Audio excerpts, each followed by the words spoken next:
നമ്മുടെ സിനിമയല്ല സാറേ. കഴിഞ്ഞ ദിവസം ഒരു 10 ഇത് സ്പായുടെ പ്രസ് മീറ്റ് ആണ്. ചകരേടാ, നിങ്ങളോടൊരു കാര്യം പറയട്ടെ. ഞാൻ നിങ്ങളോട് എല്ലാവരോടും ഒരു കാര്യം പറയട്ടെ. ഇത്രയൊക്കെ ചോദ്യങ്ങൾ നിങ്ങൾ ചോദിച്ചു. ഞങ്ങൾ ഇത്രയും പേര് സിനിമയിൽ പ്രവർത്തിച്ചവരും നിങ്ങൾ അവിടെ നിന്ന് ഇങ്ങോട്ടിരിക്കുന്നതുകൊണ്ടാണല്ലോ ഞങ്ങളിൽ പ്രവർത്തിച്ചിട്ടുള്ള ആൾക്കാരാണ്. ഇത്രയും ചോദ്യങ്ങൾ നിങ്ങൾ ചോദിക്കുമ്പോൾ അത് ഈ സിനിമയ്ക്ക് മാത്രമുള്ളതാണ്. ഇതൊന്നും അല്ല നിങ്ങൾക്ക് അറിയേണ്ടത്, അല്ലേ? വേറെ ഇച്ചിരിയും കൂടി എന്തോ അറിയാനുണ്ട്. യെസ്, അതെ അതെ.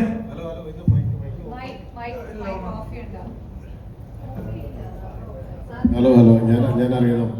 സിനിമ നമ്മൾ ഇങ്ങനെ ഇരിക്കുന്നു, നമ്മളോട് ചോദ്യം ചോദിക്കുക എന്നുള്ളത് അവരുടെ ഇപ്പം ഞാൻ മാധ്യമപ്രവർത്തകരായിരുന്നു, എത്രയോ വർഷത്തോളം മാധ്യമപ്രവർത്തകരായിരുന്നു. നമ്മൾ രാവിലെ ബ്യൂറോയിൽ മീറ്റിംഗ് ഇരിക്കുന്നു. രാവിലെ നമ്മൾ ബ്യൂറോയിൽ ഇരിക്കുകയാണല്ലോ.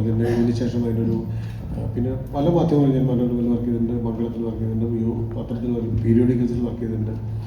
അപ്പോൾ നമ്മളൊരു മാധ്യമത്തിൽ ജോലി ചെയ്തുകൊണ്ടിരിക്കുന്ന സമയത്ത് സ്വാഭാവികമായിട്ടും നമ്മളോട് ആ മീറ്റിങ്ങിൽ പറയുന്നത് നമുക്ക് എന്തെങ്കിലും ഒരു കോൺട്രവേഴ്സി ഉണ്ടെങ്കിൽ നല്ലതായിരിക്കും എന്നായിരിക്കും പറയുക. അത് സെല്ല് ചെയ്യപ്പെടും. അപ്പോൾ അതവരുടെ ജോലിയുടെ ഭാഗമാണ്. നമ്മളാണെങ്കിലും അതിനോട് ചേർത്താണ് ഞാൻ പറയുന്നത്. അപ്പോൾ അതൊരു അതിന്റെ ഒരു ഭാഗമാണ്.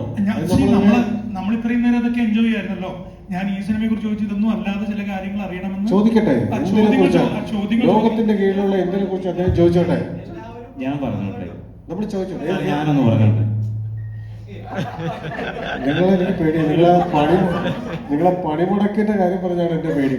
നിങ്ങളെങ്ങാനും പണിമുടക്കിന്റെ ഒന്ന് പുറത്തിറങ്ങി ആശാനെ ഇടി ഉറപ്പ്.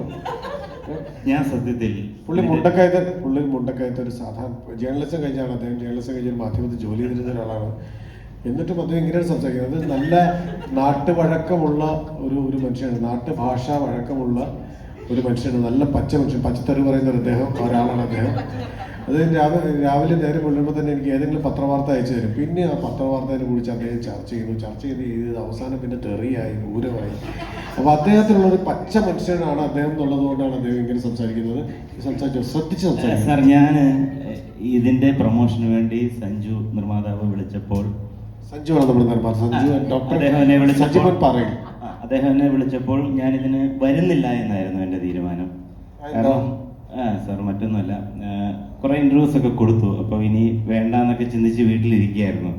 അപ്പം ഞാനിവിടെ അപ്പം എൻ്റെ വൈഫ് രാവിലെ പറഞ്ഞു, നമ്മൾക്ക് പോകേണ്ടിയിരിക്കുന്നു. കാരണം പോകാത്തതിൻ്റെ പേരിൽ നിർമ്മാതാവ് 15 ലക്ഷം രൂപ പെനാൽറ്റി ഇട്ടാൽ നമ്മൾ എവിടെ നിന്ന് എടുത്തിട്ട് കൊടുക്കും? ആപ്പാടെ നമുക്കൊരു മാരുതി ആയിട്ടോ കാറേ ഉള്ളൂ, അത് വിറ്റാൽ അത് കിട്ടത്തുമില്ല.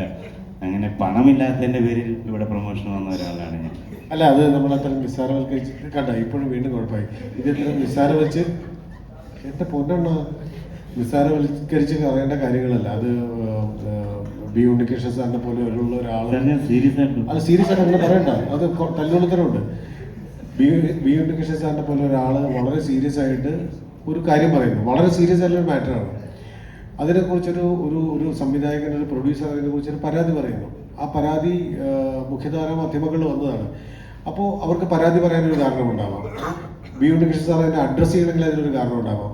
ആ 2 വേർഷനും വന്നു കഴിഞ്ഞു. ബി ഉണ്ണികൃഷ്ണൻ സാർ പറഞ്ഞു, ആ പരാതി വന്നു, അതിനെക്കുറിച്ച് വളരെ സീരിയസ് ആയിട്ട് അനൂപ് കണ്ണൻ പറയുന്നു. ഇത് രണ്ടുപേരും സീരിയസ് ആയിട്ടുള്ള ഒരു മാറ്റർ അല്ലെങ്കിൽ അവർ പറയില്ല. അവർക്ക് ഹർട്ടായിട്ടുള്ളൊരു കാര്യമാണ് അവർ പറയുന്നത്.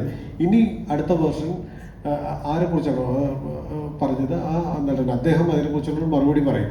അതിനെക്കുറിച്ച് അദ്ദേഹമാണ് മറുപടി പറയേണ്ടത്. ആ മറുപടിക്ക് നമ്മൾ ഉത്തരവാദികളല്ല എന്ന് മാത്രം. ആ മറുപടി പറയേണ്ട അദ്ദേഹം. അവർ തമ്മിൽ നാളെ ഒരുമിച്ച് സിനിമ ചെയ്യും. നാളെ അനൂപ് കണ്ണനും ബിജു മേനോനും കൂടെ ഒരുമിച്ച് കെട്ടിപ്പിടിച്ച് നടക്കും. അവർ ബി ഉണ്ണികൃഷ്ണൻ സാർ, ഇതൊക്കെ ഇൻഡസ്ട്രിയിലുള്ള ആൾക്കാരാണ്, ഇൻ ഹൗസ് ഇൻഡസ്ട്രിയിലുള്ള ആൾക്കാരാണ്. അവർ ഒരുമിച്ച് പ്രോബ്ലംസ് ഉണ്ടാകുകയും അത് ചർച്ച ചെയ്യും, അതിന് സൊല്യൂഷൻ ഉണ്ടാവുകയും ആ സൊല്യൂഷൻ കഴിഞ്ഞ് വീണ്ടും ഒരുമിച്ച് സിനിമ ചെയ്യുകയും ചെയ്യും.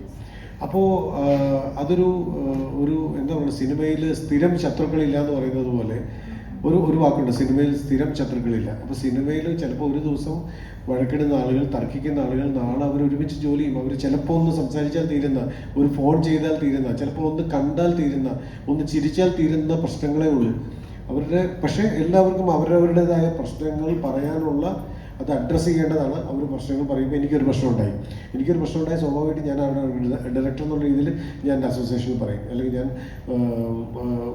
പ്രൊഡ്യൂസേഴ്സിന് പറയണമെങ്കിൽ അവിടെ പരാതി പറയും, അല്ലെങ്കിൽ ഞാൻ ബി ഉണ്ണികൃഷ്ണൻ സാറിന് പറയും, 50 പറയും. അതെങ്ങനെ വരും? അതിനൊക്കെ ഒരു സൊല്യൂഷൻ ഉണ്ടാവും. സൊല്യൂഷൻ ഇല്ലാത്തതൊന്നുമില്ലല്ലോ ഈ ലോകത്ത്, എല്ലാത്തിനും സൊല്യൂഷൻ ഉണ്ടാവും. ഈ കാര്യത്തിനും സൊല്യൂഷൻ ഉണ്ടാവും. അതിനെക്കുറിച്ച് നമ്മൾ നിസ്സാരവൽക്കരിച്ച് പറയേണ്ട കാര്യമല്ല. അത് വളരെ സീരിയസ് ആയിട്ടുള്ള മാറ്ററാണ്. വളരെ സീരിയസ് ആയിട്ടുള്ള മാറ്ററിനെ അവർ സീരിയസ് ആയിട്ട് എടുക്കും. അതിന് നമ്മൾ മറുപടി പറയേണ്ടതില്ല എന്നാണ് എനിക്ക് തോന്നുന്നത്.